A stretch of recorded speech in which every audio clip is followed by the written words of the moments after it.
talking about a polynomial spilling heuristic, layered allocation. So I'll let him take over. I'm going to present you our work about the polynomial spilling heuristic called layered allocation. I've done this work with Albert Cohen and Fabrice Restero. So the classical approach to the spilling problem is to incrementally spill variables until we make sure that the coloring is possible. So this problem is incomplete, and here our approach is to leverage the allocation problem, which is pseudo-polynomial. That is, for a small number of bounded registers, so this problem can be solved polynomial. So the register allocation problem maps temporary variables to machine registers. The allocation or spilling problem choose the registers that will be in the variables that will be in registers. Also aims at minimizing the load and store overhead. The coloring problem decides which register is used for which variable. So for the moment, let us assume that these two problems can be decoupled. We are interested in the allocation or spilling problem here for this two. So let us call max live the maximum number of simultaneously live variables. We use the criterion max live is lower or equal to R, the available number of registers, to decouple the allocation from the coloring problem. So if you assume that we have V, a set of variables of a program, and R, a number of available registers, we can define two subproblems. The first one is a lowering problem, which finds a subset of V, of minimum cost, to spill in order to decrease max life by a small number. And another problem, which is the single layer allocation problem, which is the opposite one, which finds a subset of V, of maximum cost to allocate to a small number of registers. So we can define two approaches to the spilling or allocation problem.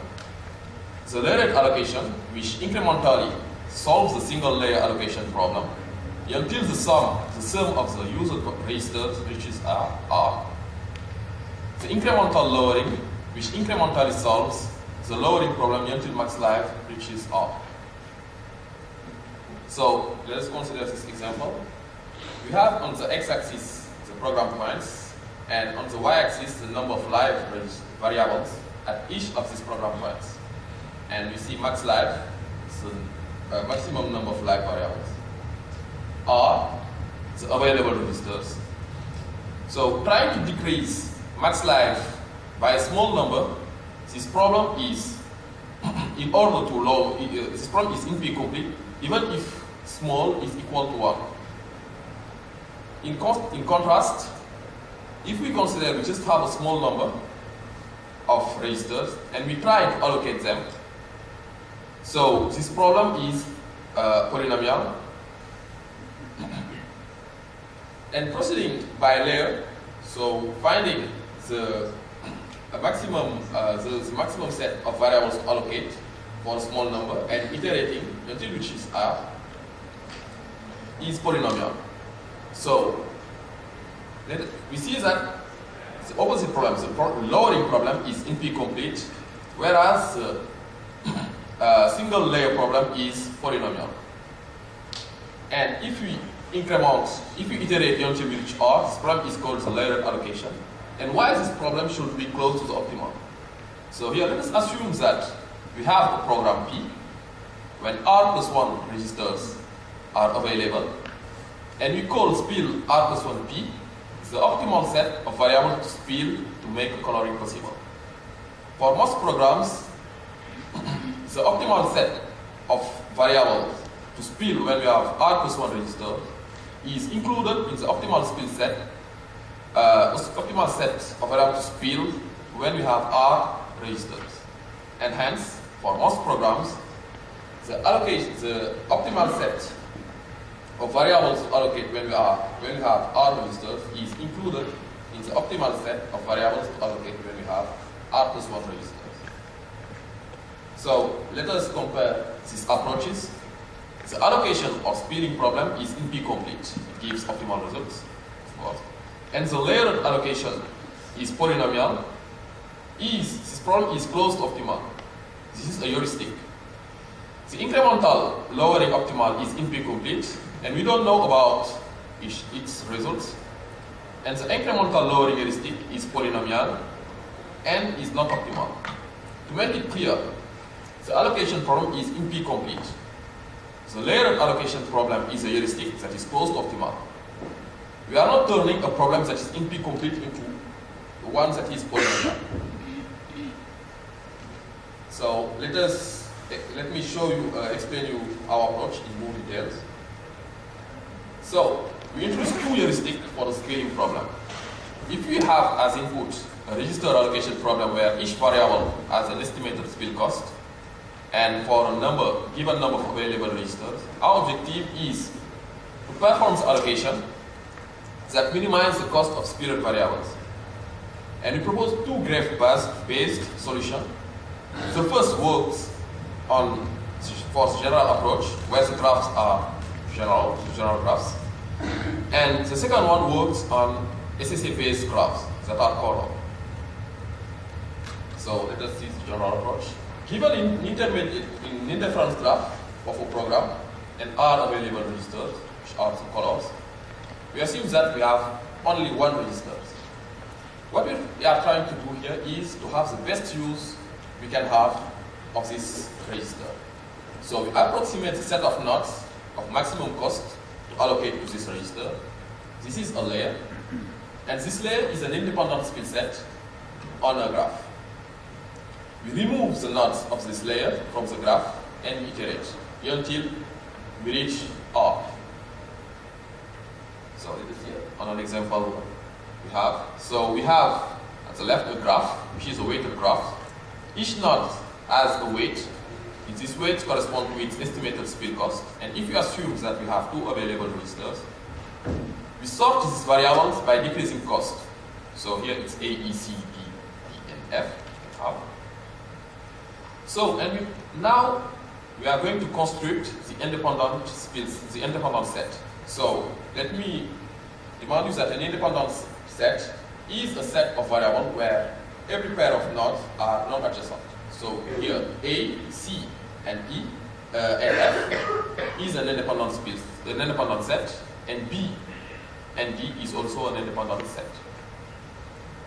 So here we put A in the first independent set, and we are going to add nodes in this independent set. The nodes we are going to add must not be neighbors of the nodes previously added in this set. So we add A. Since E is not a neighbor of A, we can add it. And the rest of the nodes are either neighbor of A or neighbor of E. So we construct another independent set, which is we pick C, add it in this independent set. And B and D are neighbors of C, so they cannot be added, and we have F. And we continue so on until we construct the independent spin set, the independent sets, and for each node in the graph, it must be on an independent set. So now we sort these independent sets to select the independent set of high cost, here I set 1 and I set 3. The cost of the allocation is 5 since C and F are split. C has a cost of 4 and F has a cost of 1. And we then can color the graph later with the registers. So now let me introduce to explain in more details our layered optimal allocation, which works on color graphs. So the interference graph of SSA-based program is color. This means that the allocation problem can be decoupled from the coloring problem thanks to max life, and hence the maximum weighted independent set can be found optimally thanks to the algorithm of Frank. So here we consider this graph. So the graph is colored. That means that we have a perfect elimination order for this graph that can be used to color this graph. We can also use it to construct an independent set. So not a weighted independent set. So the approach is to add A, the first node in the perfect elimination order, to see that to add it into an independent set we are constructing, and to add another node that is not neighbor of A and that comes first in this perfect elimination order. So since we are constructing a maximum weighted independent set, we are interested in the independent set that of high cost. So we are not just going to add A, which is the first node in the perfect elimination order, but we are going to add a node which dominates, which is cost, all its neighborhood.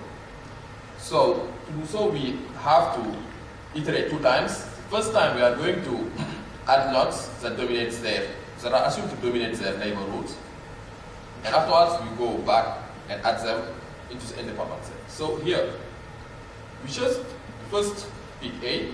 A has a cost of 1. We decrease the cost of the neighbors of A by 1. It's D and F. So A is dominating its neighborhood since it's the first so far. So after we consider F, F has neighbors.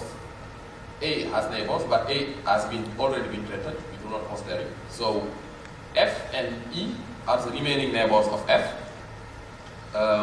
We decrease the weight of D and E by the weight of F, which means that D will have a weight of -1, and E a cost of -4.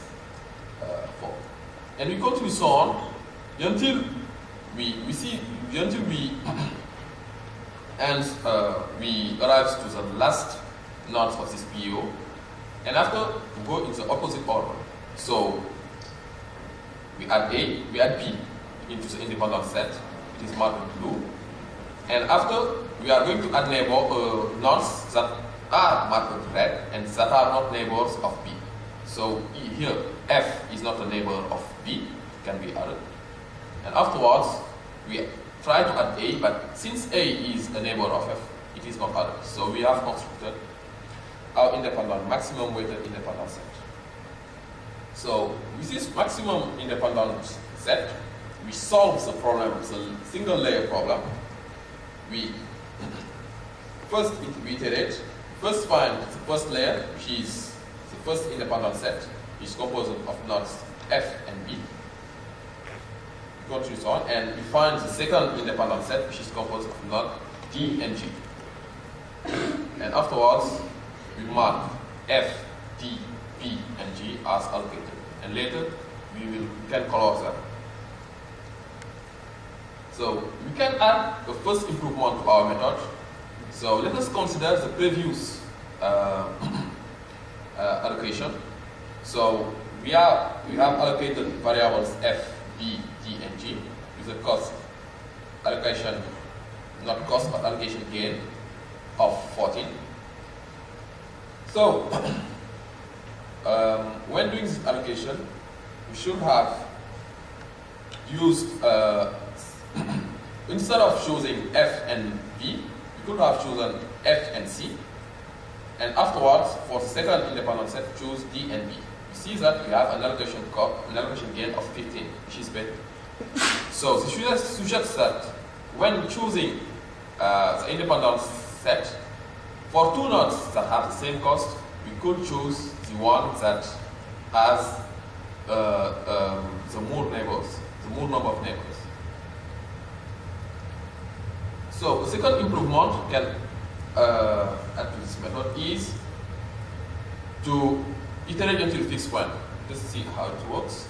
So when choosing the first independent set, you can choose A and B, and then D. So, and now we iterate 2 times and we stop. But instead of stopping, we see that this graph, color graph, can be colored if its maximum click, if any of its maximal clicks does not have more than 2 variables for this graph. So we can consider as maximal clicks So here A and D and F. And we see that A and D are already in the graph of allocated nodes. So if we try to add F, we will end up with a maximal E of 3, which will be impossible to allocate with 2 cohorts. So we do not add F. And if you consider E, we see that E is in a maximal clique, which only has a node in the graph of allocated nodes, which is E. So E can be added to this graph. So I will continue so on iterating in the list of maximal cliques. So let us talk a little bit about experiments.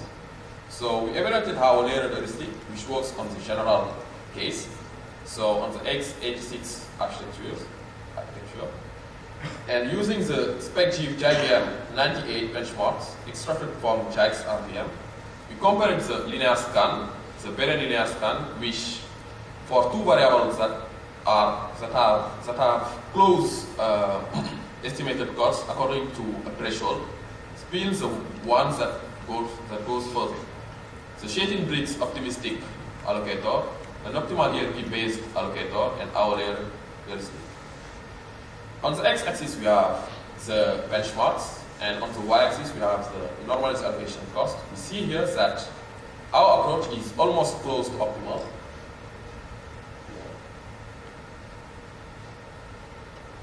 And we also see that the graph coloring, the shading bricks allocator, and the Bellady linear scan and default linear scan also behaves very bad. So when varying the number of registers, the x-axis, we see that our approach remains close to the optimal one. So we also evaluated the layered optimal allocator on ARM V7 and ST231 architectures. And we use the MBC, low occurrence, and spec CPU 2000 int integer. So we compared the shading bricks optimistic allocator and optimal INV based allocator, our baseline layer optimal approach, the biased variant, fixed point variant, and the biased and fixed point variant.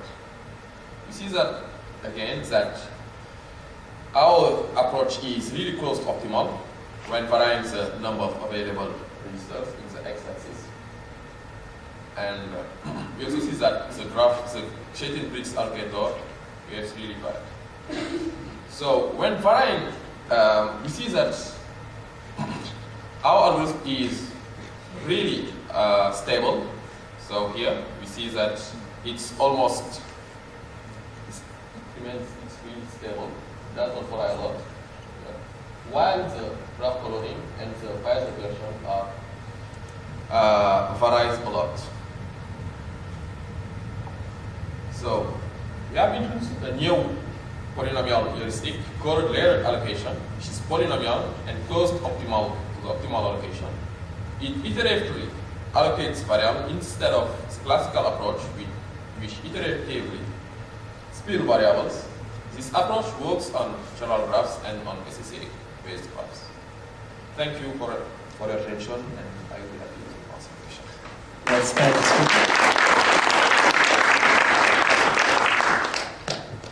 good stuff. I should have a really quick one. Could you go back to the slide with your graphs? They were hard to see from the back.